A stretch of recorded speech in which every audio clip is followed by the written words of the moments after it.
Hello students, Newton's laws of motion part 2 में आप सभी लोगों की हार्दिक अभिनंदन। आई होप आप सब ने पार्ट 1 बहुत ही बढ़िया तरीके से कंप्लीट कर चुके हैं और आज बारी है पार्ट 2 की। तो चलो बिना कोई टाइम वेस्ट किए शुरू करते हैं आज की कार्यवाही। एक और बात, आप में से अगर कोई भी पार्ट 1 नहीं देखा है तो वो जाके भी पार्ट 1 देख लीजिएगा। हमारे इसी चैनल पे अपलोडेड है। उम्मीद है कि पार्ट 1 और आज की सेशंस पार्ट 2 देख के आपको थोड़ा बहुत भी क्वेश्चन सॉल्व करने में हेल्प मिलेगा। Okay, let's start. तो ये रहा फर्स्ट क्वेश्चन आपके स्क्रीन पे। The question says a body of mass 2 kg moving with A velocity of 3 I cap plus 4 J cap meter per second enters into a constant force field of 6 Newton directed along positive Z axis। मतलब 2 kg mass का एक body 3 I cap plus 4 J cap velocity से जा रहा था। वो 6 newton एक constant force field में एंटर किया जो कि पॉजिटिव जेड एक्सिस में है। If the body remains in the field for a period of 5/3 second then velocity of the body when it emerges from the force field. मतलब अगर वो body 5/3 second time के लिए वो फोर्स फील्ड में रहा है तो जब वो बॉडी फोर्स फील्ड से बाहर आएगा तब उसका वेलोसिटी क्या होगा। तो जैसे कि हमें पता है फोर्स होता है मास इनटू एक्सेलरेशन। तो यहाँ पे फोर्स कितना है 6 न्यूटन जो कि पॉजिटिव जेड एक्सिस में है। मास 2 kg इनटू एक्सेलरेशन की वैल्यू नहीं दी है तो यहाँ से एक्सेलरेशन की वैल्यू निकल के आ गया 3 मीटर पर सेकेंड स्क्वायर जो कि पॉजिटिव जेड एक्सिस मतलब के कैप की तरफ है। हमें इनिशियल वेलोसिटी पता चल गया, एक्सेलरेशन पता चल गया, टाइम भी दे दिया है हमें। तो क्या हम फाइनल वेलोसिटी निकाल सकते हैं फर्स्ट इक्वेशन ऑफ मोशन को यूज़ करके? बिल्कुल निकाल सकते हैं। तो ठीक है, वो इक्वेशन होता है v = u + at जो कि v final velocity, u 3 I cap + 4 J cap और a आपका 3 और टाइम हो जाएगा 5/3। ये किस तरफ आएगा? जैसे कि फोर्स पॉजिटिव जेड एक्सिस में है तो a आएगा पॉजिटिव के कैप की तरफ। तो a3 कैंसिल आउट हो गया। यहाँ से v फाइनल निकल के आ गया 3 I cap + 4 J cap + 5 K cap जो कि आपका ऑप्शन डी के साथ मैच कर रहा है। 3 I cap + 4 J cap + 5 K cap और यही आपका हो जाएगा फाइनल आंसर। और ये वेलोसिटी उस बॉडी का रहेगा जब वो कांस्टेंट फोर्स फील्ड से बाहर निकल के आएगा। ठीक है, I hope you understand. Now moving to the next question. Next question ये रहा आपके स्क्रीन पे। The question says an object with mass 500 gram moves along positive x axis with speed v = 4√x metre per second. The force acting on the object is. ये चारों options में से सही options कौन सा है आपको वो निकालना पड़ेगा। तो जैसे कि हमें पता है एक्सेलरेशन इक्वल टू होता है dv/dt। एक्सेलरेशन का एक और टर्म भी होता है, वो होता है v × dv/dx।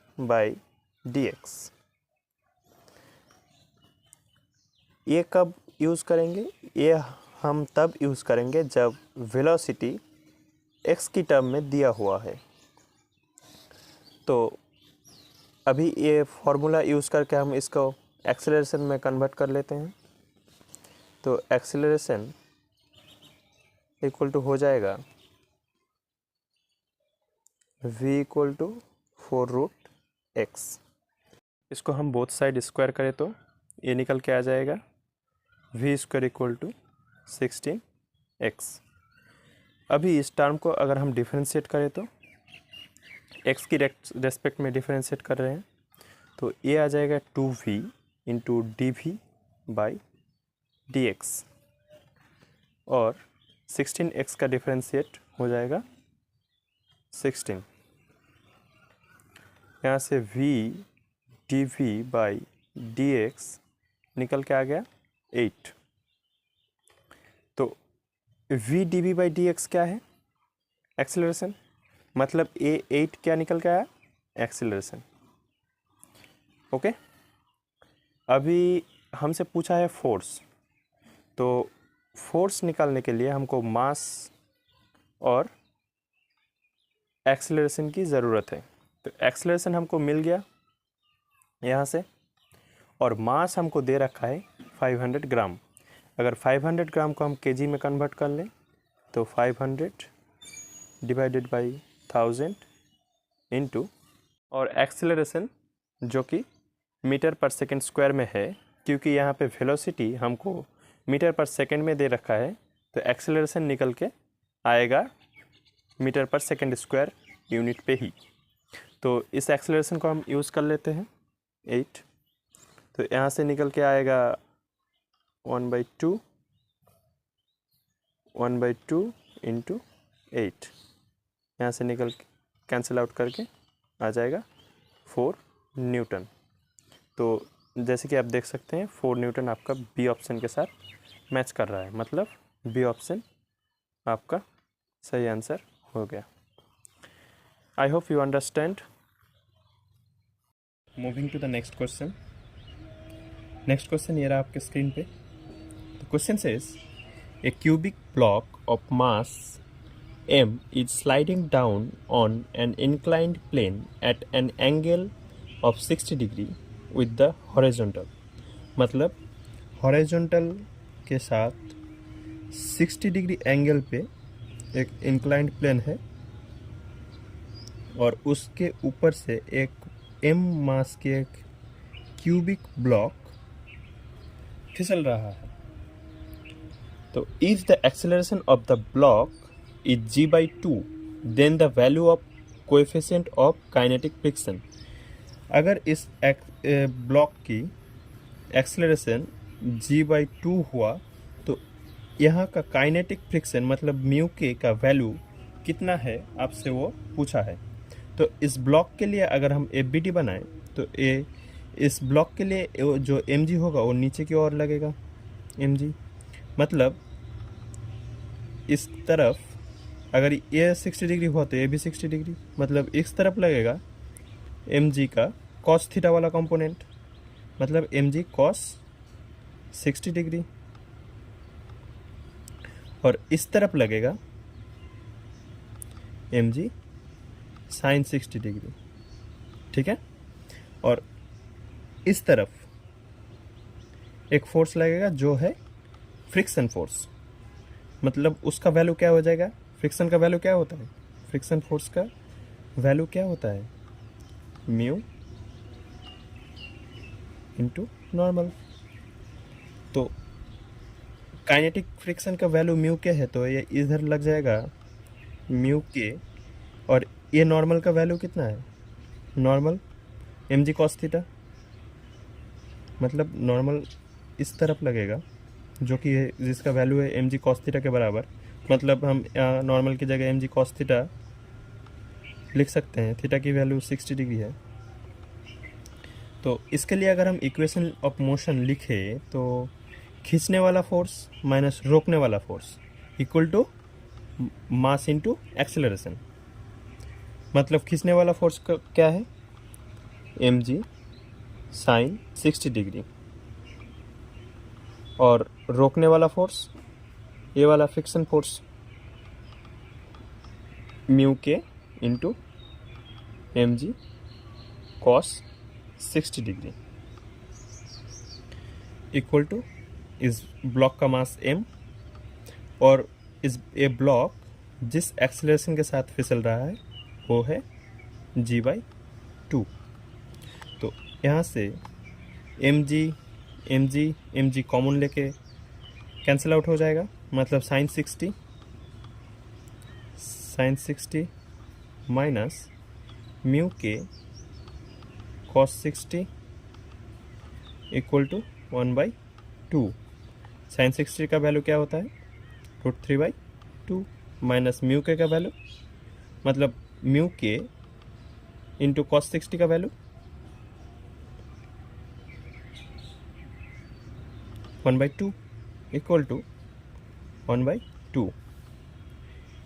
यहाँ से 1/2, यहाँ से 1/2 और यहाँ से 1/2 अगर कैंसिल आउट हो गया तो ये निकल के आएगा √3 माइनस म्यू के इक्वल टू 1। इसका मतलब म्यू के का वैल्यू निकल के आ गया √3 माइनस 1। यही होगा वो इंक्लाइन प्लेन की सरफेस का काइनेटिक फ्रिक्शन, मतलब ये म्यू के का वैल्यू हो जाएगा √3 माइनस 1, जो कि आपका डी ऑप्शन के साथ मैच कर रहा है, मतलब यही आपका सही आंसर हो जाएगा। I hope you all are understand. Now moving to the next question. Next question ये रहा आपके स्क्रीन पे। The question says a body of mass m is suspended by two strings making angles θ1 and θ2 with the horizontal selling with tension T1 and T2 simultaneously।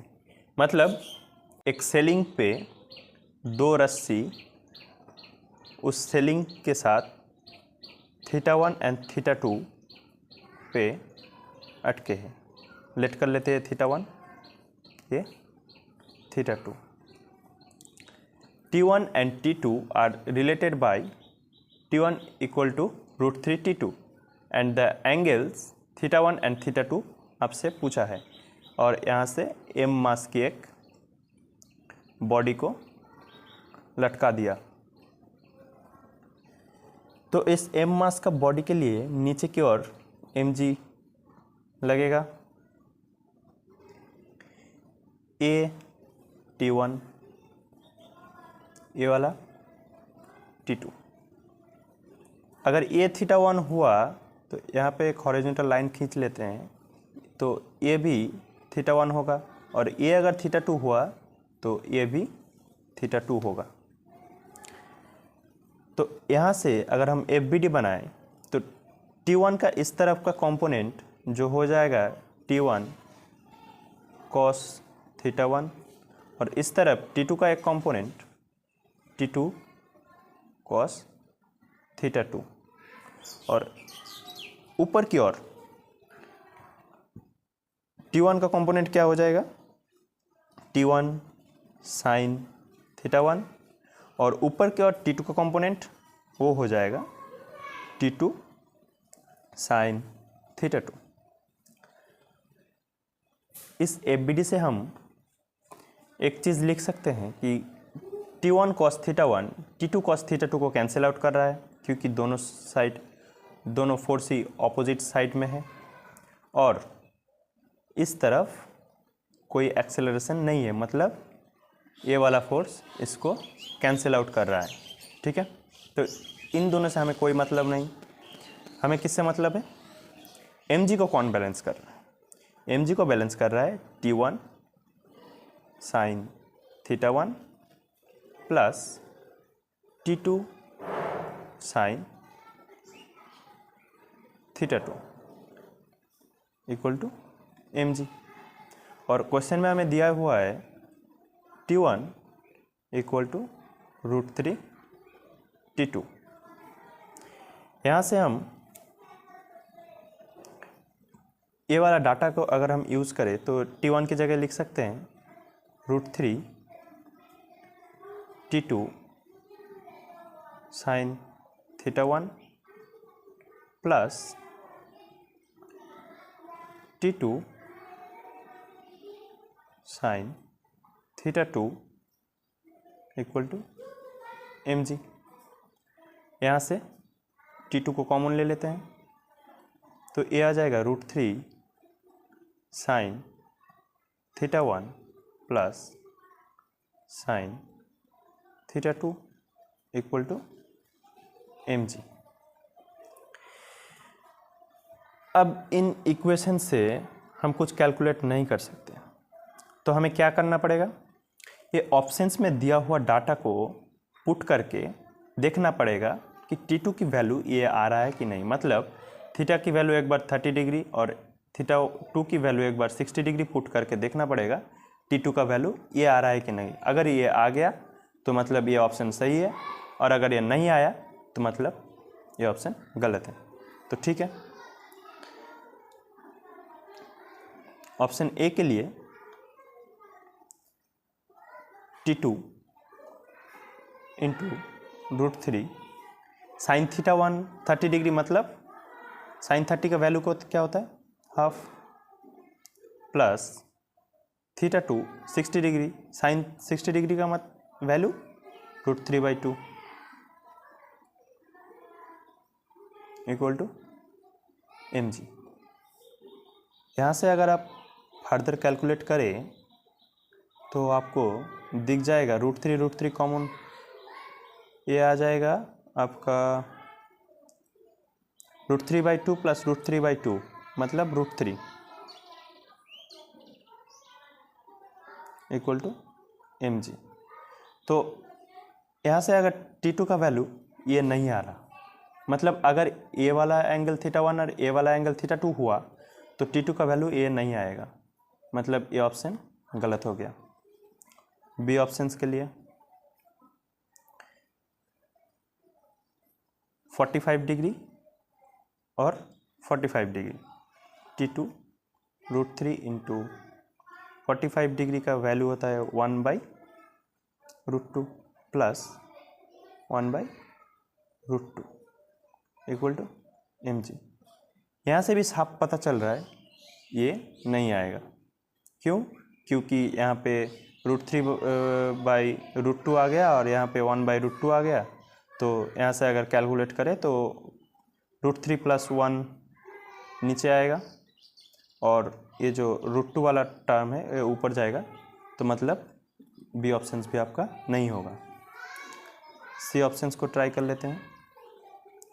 Theta की value 30 degree और ये θ2 की value 60 degree, θ1 की value 30 degree. ए options में एक क्या आया था, T2 का वैल्यू √3 mg/√3, तो mg/√3 तो है नहीं, मतलब सी ऑप्शन भी गलत हो गया, तो इसको हमें कैलकुलेट नहीं करना पड़ा।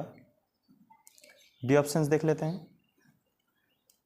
डी ऑप्शंस में θ1 60 डिग्री और θ2 30 डिग्री। कायदे से तो आपका सही आंसर यही होना चाहिए क्योंकि तीनों गलत हो चुका है, फिर भी हम कैलकुलेट करके देख लेते हैं। T2 साइन 60 का वैल्यू हो जाता है √3/2 प्लस साइन 30 का वैल्यू होता है हाफ इक्वल टू mg। यहाँ से T2 into 3/2 plus 1/2 equal to mg। T2 equal to, ये अगर ऐड करें तो ये आ जाएगा आपका 4/2, इसको कैंसिल आउट करें तो 2 आ गया इक्वल टू mg। तो यहाँ से T2 का वैल्यू निकल के आ जाएगा mg/2, मतलब आपका सही आंसर ऑप्शन डी हो गया। यही आपसे पूछा गया था, अगर θ1 की वैल्यू 60 डिग्री रहा, θ2 का वैल्यू 30 डिग्री रहा, तो T2 mg/2 आएगा।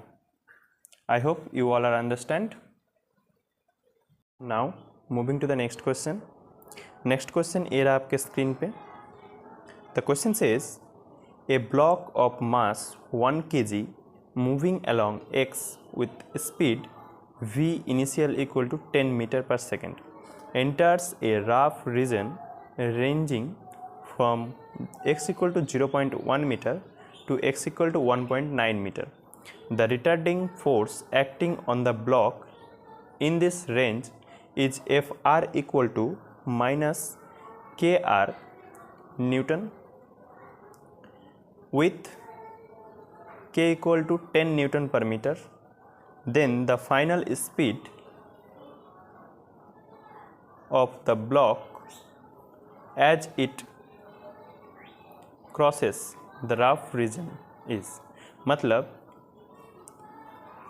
एक सरफेस है और यहाँ से एक रफ रीजन शुरू होता है जो कि है x इक्वल टू 0.1 से लेकर x इक्वल टू 1.9 तक।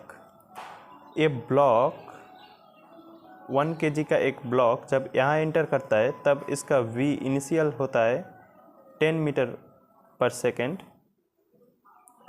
और आपसे पूछा गया है ये ब्लॉक जब यहाँ से निकलेगा तब इसका v फाइनल कितना होगा। ये वाला स्मूथ रीजन, ये वाला भी स्मूथ रीजन, बीच का ये जो रीजन है ये रफ रीजन है। तो इसमें लगने वाला रिटार्डिंग फोर्स का वैल्यू भी आपसे बोल दिया गया है माइनस के आर। के का वैल्यू आपको बोल दिया है 10 न्यूटन पर मीटर। तो इसको अगर यहाँ पे के का वैल्यू पुट करें तो ये आ गया 10 आर। ये आर क्या है? ये आर है इस रीजन के बीच में कितना डिस्टेंस चला वो, मतलब इसको हम x से भी रिप्लेस कर सकते हैं तो -10x कैलकुलेशन के लिए आसान रहेगा। अभी हमें क्या पता, एक्सेलरेशन का वैल्यू F/m जो कि है -10x। एक्सेलरेशन का कैलकुलस फॉर्म में एक टर्म आता है v इंटू dv/dx। ये भी एक्सेलरेशन होता है equal to -10x। v dv equal to -10x dx लिख सकते हैं। अभी हम क्या करेंगे, इसको इंटीग्रेट करेंगे, इसको इंटीग्रेट कर देते हैं, इस टोटल को इंटीग्रेट कर देते हैं। इसको कहाँ से करेंगे, v इनिशियल से v फाइनल तक, और यहाँ इंटीग्रेट लिमिट आ जाएगा x initial to x final. v initial का वैल्यू आपसे दे रखा है 10 मीटर पर सेकेंड, तो a इंटीग्रेट करके आ जाएगा v²/2। इसका लोअर लिमिट का वैल्यू 10 दे रखा है, अपर लिमिट v फाइनल जो कि आपसे पूछा है, और इसको अगर हम इंटीग्रेट करें तो ये -10 तो बाहर आ जाएगा और x dx का इंटीग्रेशन हो जाता है x²/2। Lower limit x initial मतलब 0.1 और अपर लिमिट x फाइनल मतलब 1.9। अब हम इसको कैलकुलेट करेंगे तो आप लिमिट पुट करना जानते हैं क्या होता है, upper limit minus lower limit.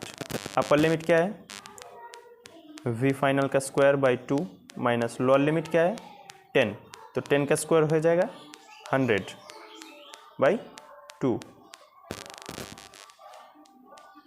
-10 यहाँ आ जाएगा। Upper limit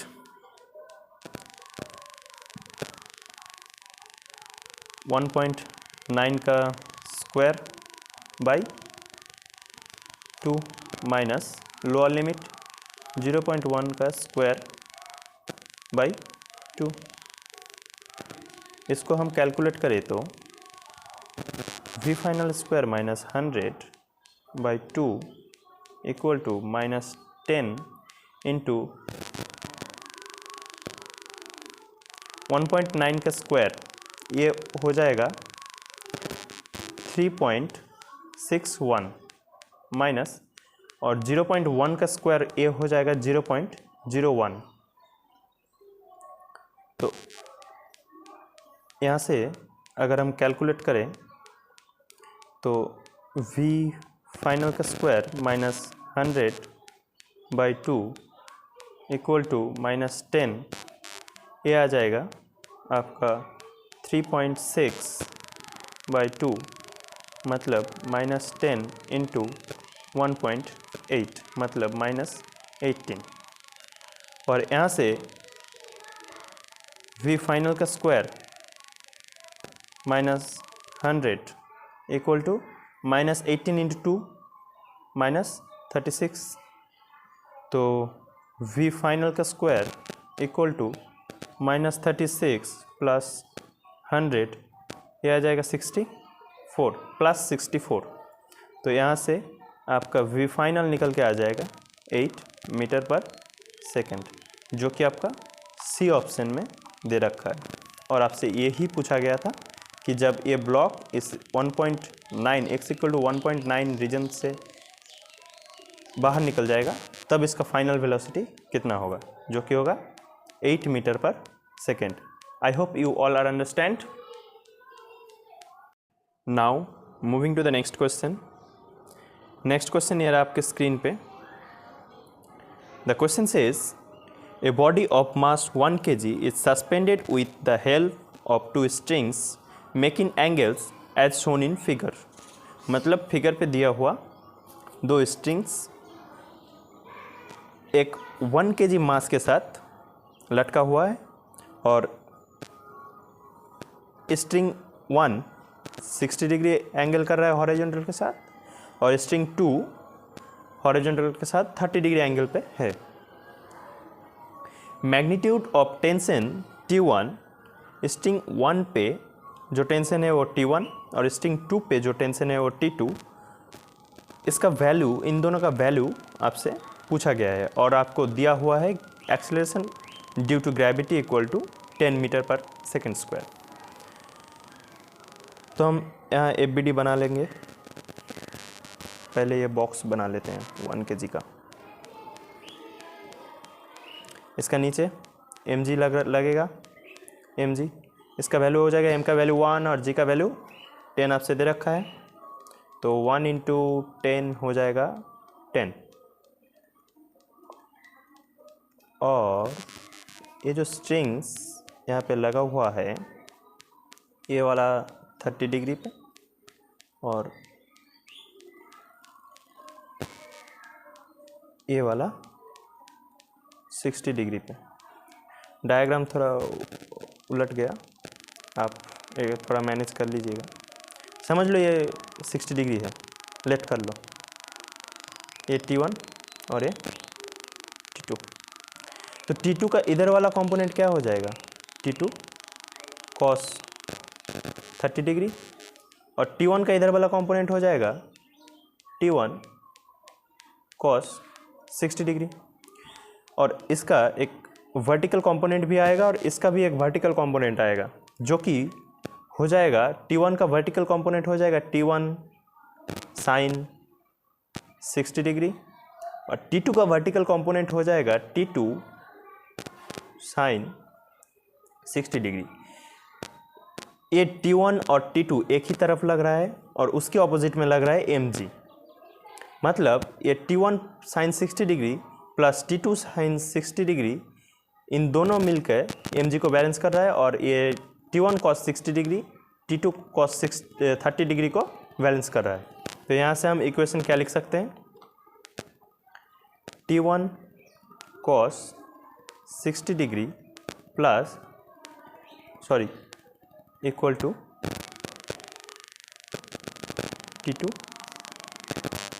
cos 30 degree. तो यहाँ से T1/2 इक्वल टू T2/, 2 ऊपर में √3 आ जाएगा, क्योंकि cos 30 का वैल्यू हो जाता है √3/2। अभी 2 कैंसिल आउट हो गया, तो यहाँ से निकल के आया T1 equal to √3T2। Okay, अभी y डायरेक्शन में हमको फोर्स बैलेंस करना है, तो T1 sine 60 degree plus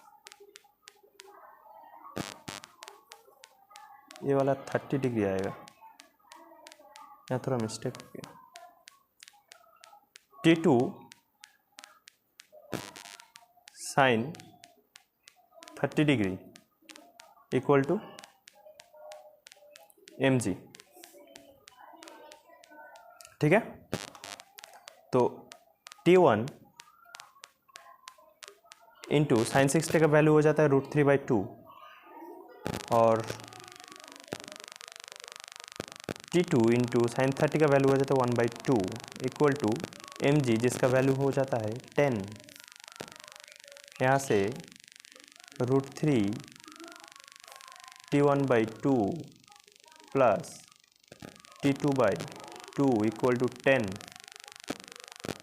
√3 T1 plus T2 equal to, दोनों में से हाफ कॉमन लिया और हाफ जो जब कॉमन लिया तो 2 उधर मल्टीप्लाई हो जाएगा, मतलब ये हो गया 20। अभी T1 का वैल्यू क्या निकल के आया √3T2, मतलब √3 into √3T2 plus T2 equals to 20, मतलब यहाँ से 3T2 plus T2 equals to 20, 4T2 equals to 20, ये आ गया T2 equal to 5, T2 equal to 5, मतलब T2 इक्वल टू 5/5 कैंसिल हो गया, T2 5√3 ये भी कैंसिल हो गया। अभी ये T2 इसको अगर हम यहाँ पुट कर दें तो यहाँ से T1 का वैल्यू निकल के आ जाएगा 5√3, मतलब T1 5√3। ऑप्शन ए आपका सही आंसर हो जाएगा। और यही आपसे पूछा गया था कि T2 और T1 का वैल्यू कितना है। T1 का वैल्यू हो गया 5√3 और T2 का वैल्यू हो गया 5, जो कि आपका ए ऑप्शन के साथ एकदम मैच करता है। I hope you all are understand.